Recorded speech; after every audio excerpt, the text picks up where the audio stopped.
नमस्कार। सब राम भक्तों को राम राम। आज बालकांड में तुलसी पार्वती के चरित्र को सुनाने के बाद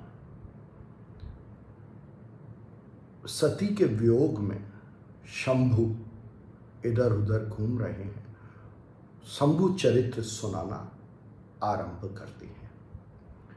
तुलसी लिखते हैं, जब ते सती जाए तनु त्यागा, तब ते सेव मन भयउ बिरागा। जपहि सदा रघुनायक नामा, जहाँ तहाँ सुनहि राम गुण ग्रामा। तुलसी कहते हैं कि सती ने जब अपने शरीर का त्याग कर दिया तो उससे शिव के मन में वैराग्य उत्पन्न हुआ। मतलब इस संसार में, इस शरीर में शिव की जो भी रति थी वो रति खत्म हो गई और वो नित्य निरंतर रघुनायक का राम नाम जपने लगे और उनके गुणों को गाने लगे। चेदानंद सुख धाम सेव, विगत मोह मद का। बिचरहि महि धरि हृदय हरि, सकल लोक अभिराम। तुलसी शिव को चिदानंद कहते हैं। चिदानंद का मतलब वो चित्त जिसमें नित्य निरंतर आनंद विराजता है। चित्त और आनंद से चिदानंद बनता है। जब चित्त आनंद में रमण करता है, जब चित्त अनंत में रमण करता है तो चिदानंद हो जाता है और तभी वो सुख का धाम होता है। और वो तब किसी भी प्रकार के मोह से, मैं और मेरेपन से, किसी भी प्रकार के अभिमान से और किसी भी प्रकार की कामनाओं से रहित होता है।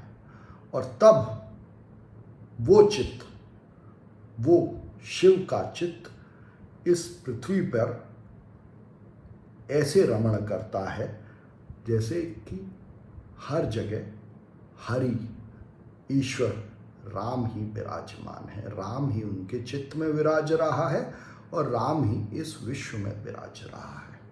यह शिव के चैतन्य रूप में रमण का प्रतीक है, बिना सती के, बिना शरीर के। कहताहु मुनिन उपदेसहि ज्ञान, कहताहु राम गुण करहि बखान। जदपि काम तदपि भगवान, भगत बिरह दुख दुखी सो जान। शिव कहीं मुनियों को उपदेश करते हैं राम के बारे में कि राम कौन है, कैसे हैं, और फिर राम के गुणों का बखान करते हैं। शिव अकाम है, उनमें कोई कामना नहीं है, पर फिर भी शिव अपने भक्त सती, जो कि शरीर का प्रतीक है, उस शरीर के वियोग में दुखी हैं। बिना शरीर के चैतन्य शिव भी दुखी है, तो चैतन्य शरीर के साथ ही सुख में विराजता है। एहि विधि गयौ काल बहु बीती, नित नहीं होए राम पद प्रीति। नेम पेमु शंकर कर देखा, अविचल हृदय भगत के रेखा। इस तरह काफ़ी समय बीत जाता है और शिव के मन में नित्य निरंतर राम के अलग अलग रूपों में, ये जो राम का विश्व रूप है और जो राम के अलग अलग रूप है मनुष्य में, उनके प्रति प्रेम उपजता है। और राम जब शिव के हृदय में अपने विभिन्न रूपों, अपने विभिन्न अंगों और अंशों के प्रति प्रेम देखते हैं, अपने विभिन्न मनुष्य रूपों के प्रति प्रेम देखते हैं और उनके हृदय में अपनी प्रति भक्ति देखते हैं, तो राम क्या करते हैं? प्रगटे राम कृतज्ञ कृपाला, रूप सील निधि तेज बेसाला, बहु प्रकार संकर ही सराहा, तुम बिनु अस व्रत को निर्बाहा। शिव के हृदय में अपने रूपों के प्रति प्रेम और भक्ति देखकर राम प्रकट होते हैं और राम उस रूप में, जिस रूप में प्रकट होते हैं उसमें शील है, वो सब प्रकार के गुणों का भंडार है, उसमें तेज है और वो विशाल रूप है, विश्व रूप है। और उस रूप में प्रकट होकर राम शंकर की, शंभु की, शिव की सराहना करते हैं और कहते हैं कि तुम्हारे बिना, शिव तुम्हारे चैतन्य के बिना ऐसे व्रत को कोई निर्वहन नहीं कर सकता जो नित्य निरंतर राम को जपे, जो नित्य निरंतर राम के विभिन्न रूपों से प्रेम करे। बहुविधि राम से वह समझावा, पार्वती कर जन्म सुना। राम शिव को बहुत प्रकार से समझाते हैं और उन्हें सती का दोबारा पार्वती के रूप में जन्म सुनाते हैं और उन्हें समझाते हैं। क्या समझाते हैं? अब विनती मम सुनहु शिव, जो मो पर निज देहु, जो मो पर निज नेहु, जाए विवाहु शैल जहीं, यह मोहे मांगे देहु। तो राम शिव से विनती करते हैं, कहते हैं कि हे शिव मेरी विनती सुनो और जो मैं मांग रहा हूं वो मेरे को दो, अगर आप मेरे से प्रेम करते हो। और क्या मांगते हैं? कि आप शैलपुत्री पार्वती को अपनाएं, उसको शरीर रूप में अपनाएं, उससे विवाह करें। तो चैतन्य रूप में जो शिव हैं, राम उनसे विनती करते हैं कि वो पार्वती के शरीर को अपनाएं, पार्वती को अर्धांगिनी के रूप में विवाह करके स्वीकार करें, अर्धांगिनी अपने अंग के रूप में स्वीकार करें।